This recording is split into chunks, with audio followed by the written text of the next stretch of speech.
Hey y'all. So, we're back with my story, Devil in Disguise. I hope that this story can help some of you get out of these toxic relationships with what you think is love. All right? Love's supposed to be genuine, love's supposed to be kind, love is not supposed to hurt. So, I bet some of you are wondering what happened after the incident of the people trying to take me out of here, right? Well, I tell you, it got worse between him and I. Now, let me tell you, things wasn't good as what, usually people give you 6 months before they show their true self, but he didn't even give me that. Why did I stay afterwards? Because I was in a dilemma. If I left, who was going to protect me from the people who tried to off me? But if I stayed, who's going to protect me from him? You see, you got to know when you need to get out of a relationship, whether it's two of the same sex, whether you're dealing with a stud or whatever. Abuse is abuse. So it started with the mental and then it went to physical.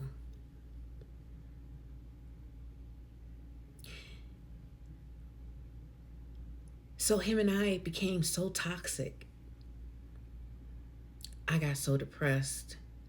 And I know you ladies or you guys or whoever is probably experiencing the same thing if you sitting here watching this video long enough. My anxiety went through the roof. I never wanted to leave the house because I was always afraid that someone was going to follow me and try to take me out of here. And I needed to be around for my children. But it also got to a point to where as though I was happy that he was gone from the house. That's sad. That's never a good thing. And sometimes you need to know when to leave.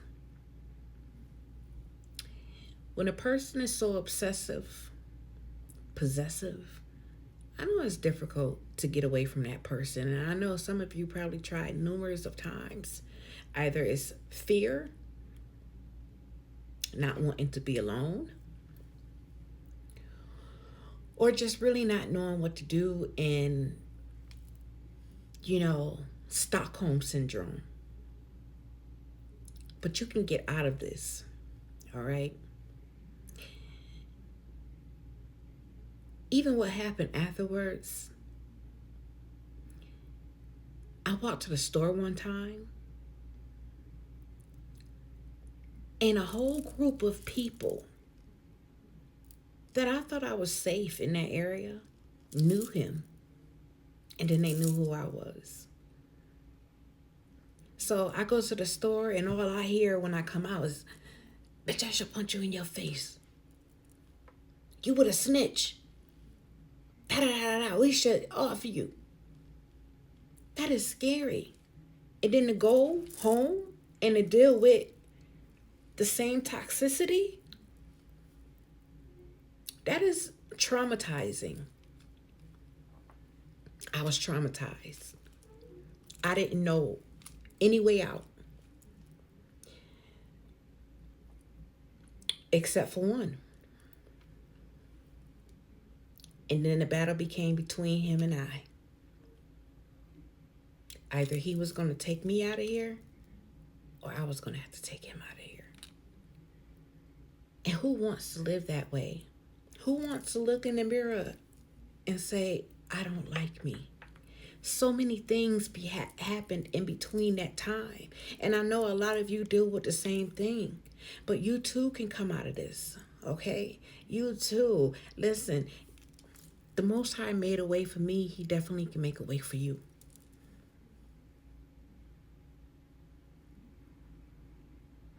That's not love. I prayed and prayed and prayed and asked for a way out. I got out.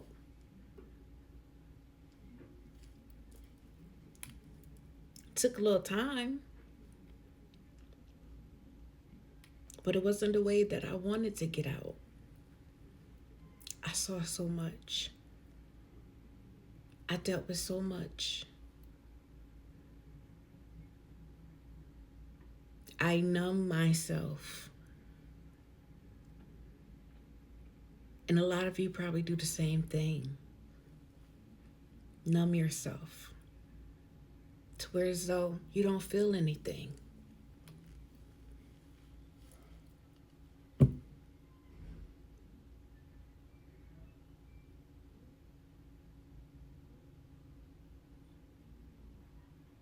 Know your worth. You're worth much more. I was tired of looking over my back. I was just tired of him. Did I love him? Yes. The lifestyle? Hell no. Falling in love with a thug?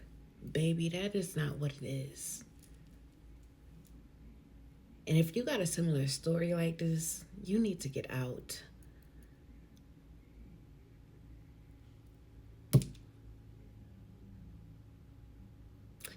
I hurt my loved ones by the way I got out of that connection. And I don't want you to end up that way. When I tell you it was just so many fights. And they even got to a point to where as though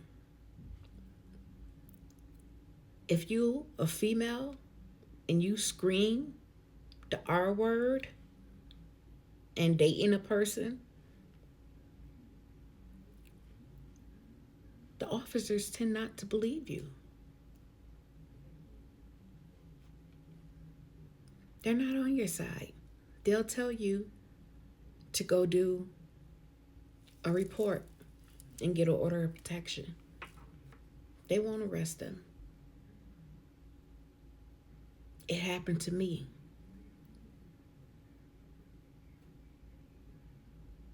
That R word is the R word, and no means no.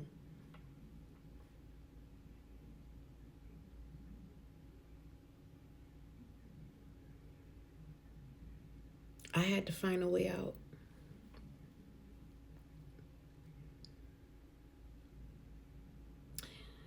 And I came down to my last straw, you guys. I was tired. I had a paper trail.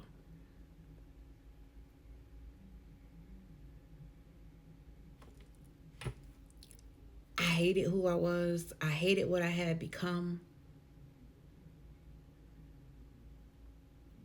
I hated that I chose this life. It was a horrible life to live. And it's like you receive all of that person's karma for all the bad that they do out there in the streets.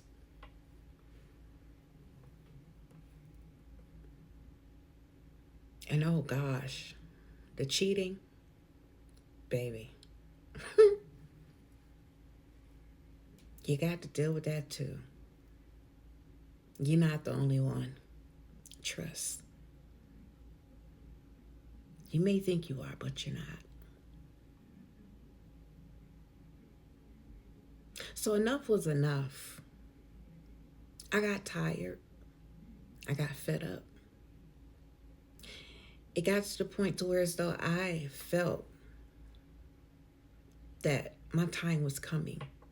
And I believe God knew it too.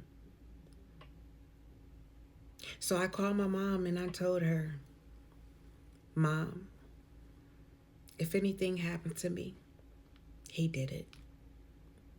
And she said, what are you talking about? Don't talk like that. Well, y'all, that was the night before I ended up going to prison. I shot him.